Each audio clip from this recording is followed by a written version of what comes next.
There are many ways to help students advance from mastering facts toward the well-informed, rigorous questioning that is critical thinking. This video will explore 3 methods instructors can use to help students: case studies, discussion, and debates. The field is changing every day.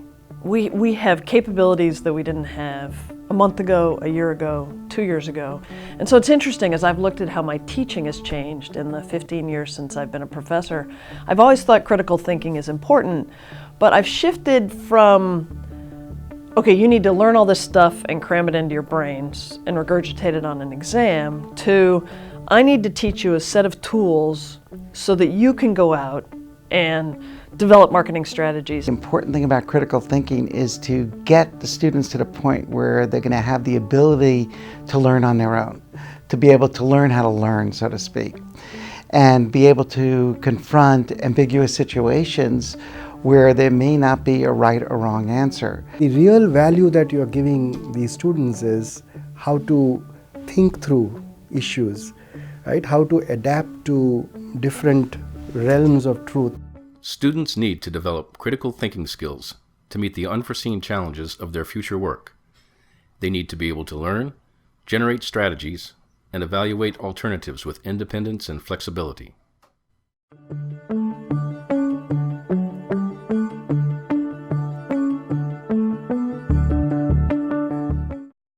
Structured discussion can provide a safe framework for learning to think through ideas and receive feedback in order to improve them.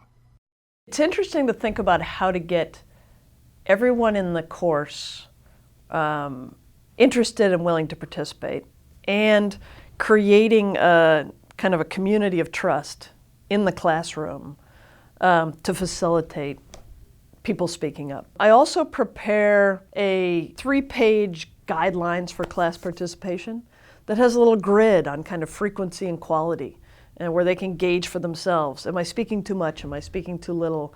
What makes for a quality comment? Within a short lecture, I'll have students get in groups for 5 minutes. And it can be just dyads. I change it up. Sometimes it's dyads, sometimes it's 4 or 5 people, to talk about 3 or 4 questions.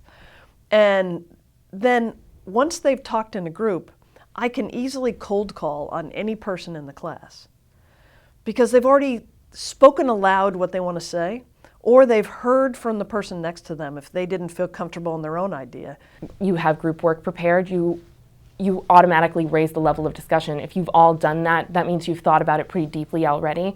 So then your level of discussion is much higher than originally.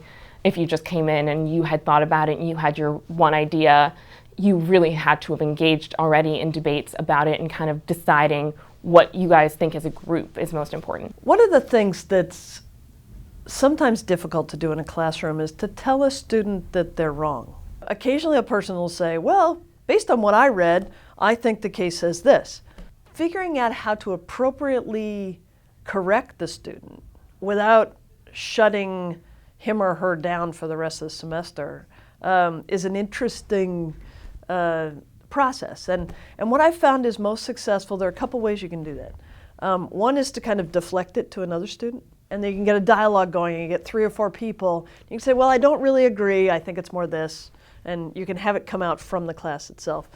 The other is to push the students' thinking further.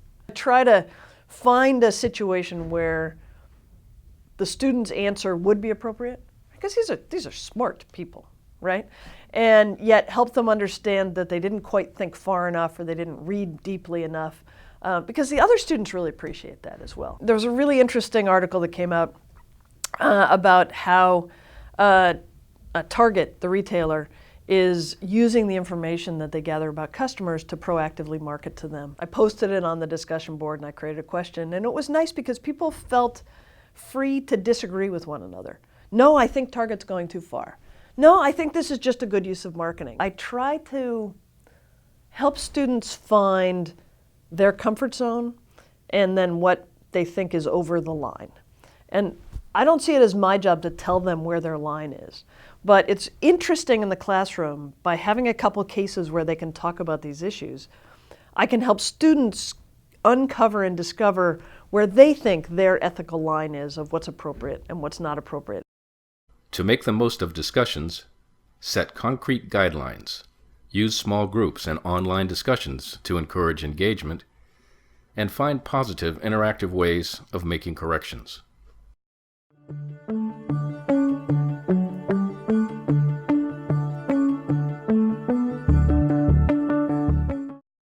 Interactive work with case studies helps students learn to think independently about the information presented. I typically use real-world cases to illustrate material which we're covering. So, for example, if we're doing fraud, just to use a basic example, we'll go over to what occurred at Enron, which the auditors probably should have caught and they didn't catch.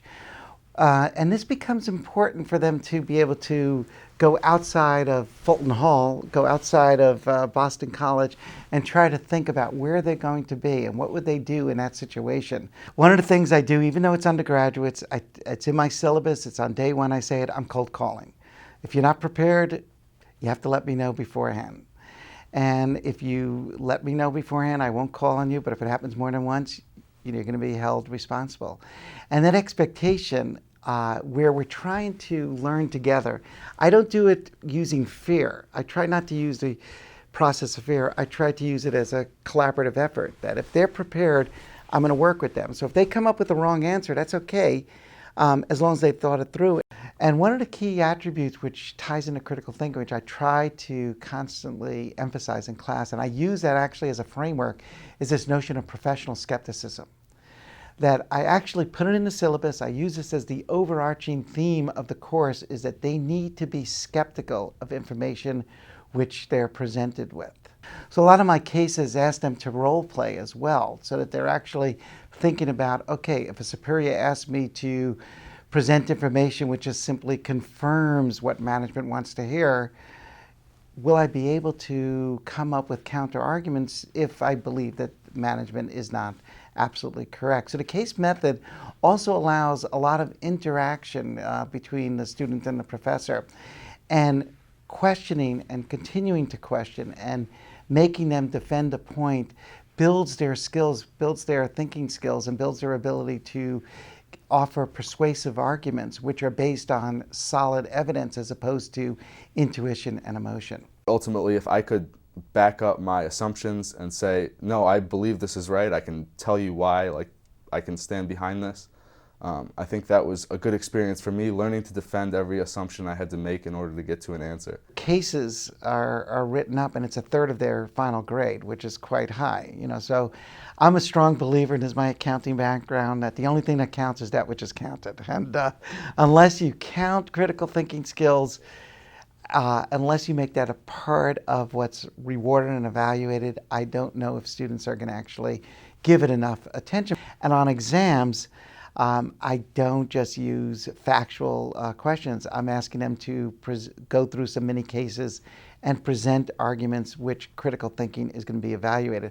I have a guide, a template I try to provide myself, but I have to allow myself the flexibility that their answers could take them in a different direction than what I expected. Generally, I start with industries or products which most people are very familiar with. So before I get into more complexity, so that's essentially the issue of introducing them to the context. So, for example, I might start with something like pianos or, say Steinway. And ask at a very general level, what do you think, say, Steinway's strategy is? And typically people will come around saying, oh, they have high quality pianos, or they are high priced, or somebody might say, that they are making things without using automation, they're handcrafted. And I typically put all these things up on the board. I would arrange them in such a way that they would come under certain columns, the kind of things that they've said. And then the critical thinking starts, saying, why have these things come under these columns? I mean, what do you think is common with these things, the kind of things that you said? That's where now people have to step back and start thinking. It's the skill that you are giving them in terms of how do you take a very noisy, messy, complex situation where there doesn't seem to be any pattern, right? All these things that 30, 40 different people all said, okay, this is their strategy, this is their strategy. From that kind of messy complex thing, you create a very clear, focused understanding of how does Steinway compete. To make the most of working with case studies, expect readiness and accept mistakes. Ask direct questions that encourage professional skepticism. Model the generation and organization of ideas, and assess case analysis in a formal setting, like an exam.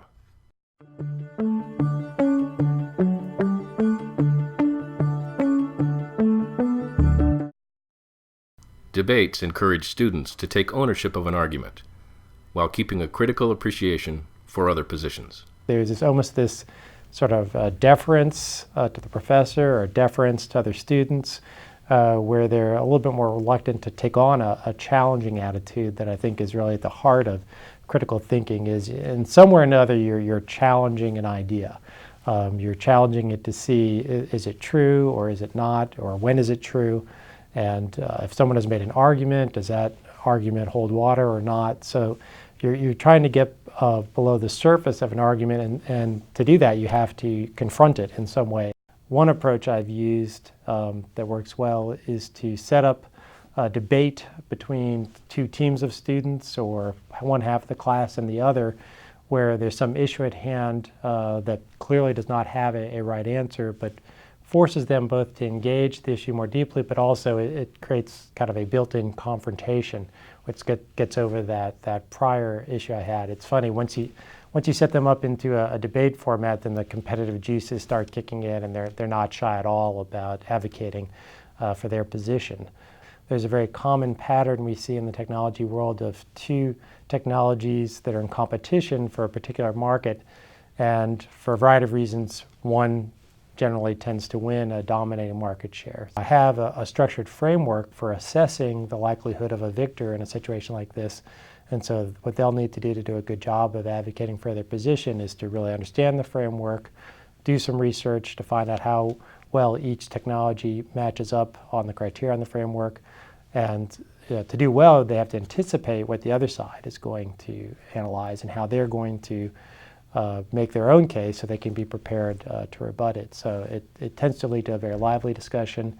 In past years, I will poll students after the event and say, gee, in the process of going through this debate, did you actually change your mind? Because students often get assigned to a position they didn't actually want to be assigned to. And it's interesting because in some ways they half convinced themselves that their side was actually the correct one when they've been forced into the position of defending it.